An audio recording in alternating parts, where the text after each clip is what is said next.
Voy a comenzar diciendo que nada de esto será texto verde, y que cualquier error ortográfico puede atribuirse a que el inglés no es mi lengua materna.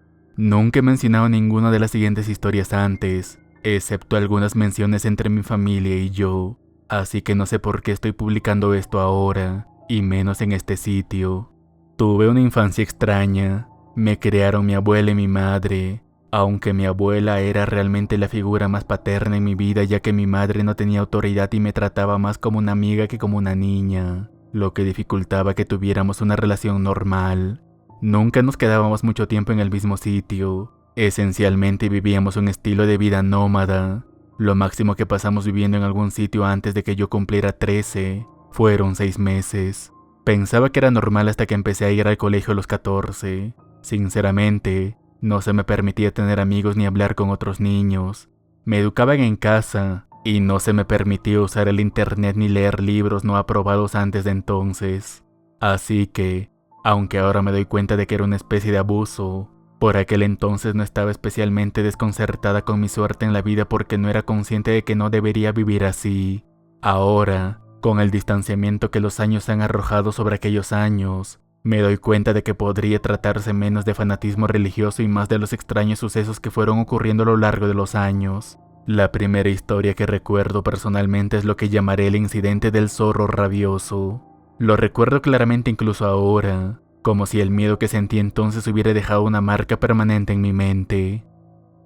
Por aquel entonces llevábamos unos 3 meses viviendo en una casa adosada en Londres, y acabamos quedándonos en esa casa 6 meses, el mayor tiempo que hemos permanecido en un lugar, o en una ciudad en realidad, en todos los años de mi infancia. Quizá porque mi abuela era la propietaria de la casa y mi madre se había criado allí, lo que será relevante más adelante en los relatos. Una distribución bastante sencilla, una planta baja con cocina, sala y despacho, un sótano que daba al jardín delantero y trasero con 2 dormitorios, un cuarto de baño con ducha y un trastero, y la primera planta, con 2 dormitorios más, otro cuarto de baño y acceso a la buhardilla. Pero lo que más me fascinaba era el jardín trasero, bastante grande y horriblemente cubierto de maleza más allá de una pequeña zona embaldosada, delante de uno de los dormitorios que tenía acceso directo a él. A mis 6 años me parecía una jungla y lo único que quería era explorarlo. No me dejaban entrar sola en el jardín, probablemente para que no me vieran los vecinos, aunque había un alto muro de ladrillo que lo rodeaba y ninguna de las ventanas de las casas cercanas permitía ver claramente la zona cubierta de maleza, y nadie me dejaba jugar más allá de la zona embaldosada cuando estaba supervisada. A menudo me quedaba sola en casa el tiempo suficiente como para que incluso al niño más estudioso le diera el mal caso de fiebre de la cabaña. Así que una tarde soleada, cuando estaba seguro de que nadie volvería hasta la noche, simplemente me escabullí por la puerta y corrí alegremente hacia el aire libre. Me lo pasé en grande aplastando caracoles y pateando viejas estatuas de jardín durante 1 hora, hasta que me cansé y me instalé junto a la vieja bañera para pájaros ahora cubierta de hiedra. Había una guarida de zorros en mi campo visual, pero estaba parcialmente oculta por unos arbustos, y ya había visto antes a una zorra que vivía allí a través de la ventana. Tenía 2 cachorros y, fascinada por la naturaleza, me quedé a la espera de verlos quieta y callada. Así que me senté en la tierra y me quedé mirando la guarida de la zorra con toda la determinación que puede conjurar una niña de 6 años. Al final, tal vez agotada por la emoción y el aburrimiento posterior, me quedé dormida. Cuando volví a abrir los ojos, afuera hacía mucho más frío y el sol empezaba a ponerse. Recuerdo que me preocupaba que me castigaran, pero antes de que la preocupación creciera lo suficiente como para hacerme volver corriendo al interior, oí un ruido no muy lejano y me giré para mirarlo. Efectivamente, había una zorra sentada cerca de la entrada de la madriguera de espaldas a mí. No había cachorros a la vista, pero estaba muy cerca de mí, quizás a 2 o 3 metros, y estaba tan sorprendida por la cercanía que permanecía en silencio e inmóvil.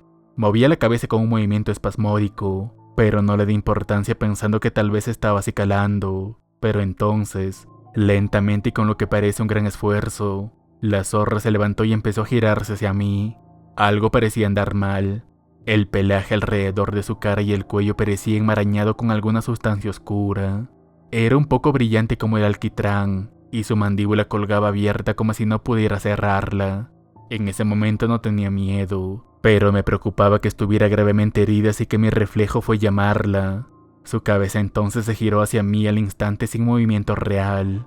Era como si en un momento pudiera verla de perfil, y al otro de cara a mí como si faltaran fotogramas. La zorra empezó a hacer ruidos horribles como si hubieran metido piedras en una batidora, y entonces me llegó un olor a podrido. Ahora tenía náuseas por el olor y un poco de miedo, pero como soy una niña estúpida no me moví.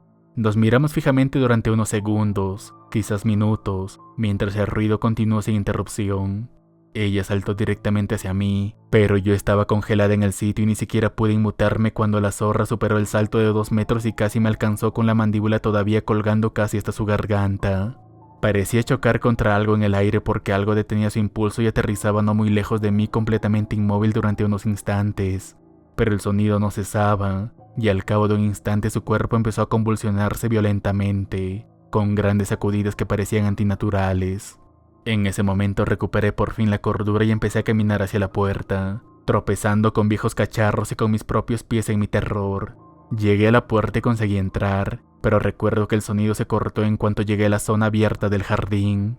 Pasé una hora aterrada escondida en mi habitación hasta que mi madre volvió a casa y le conté lo ocurrido, demasiado asustada para preocuparme por el castigo. Me dijo que a partir de ahora cerraría las puertas del jardín, pero no parecía sorprendida en absoluto.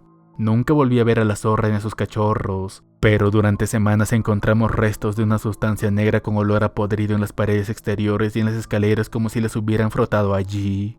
No se me permitió volver al jardín trasero, ni siquiera bajo supervisión, así que quizás por eso los encuentros cesaron allí, pero juro que había algo horriblemente malo con esa zorra, y estoy seguro de que no era rabia como me dijeron. Volveré con otras historias más tarde. Es tarde y mañana tengo que trabajar.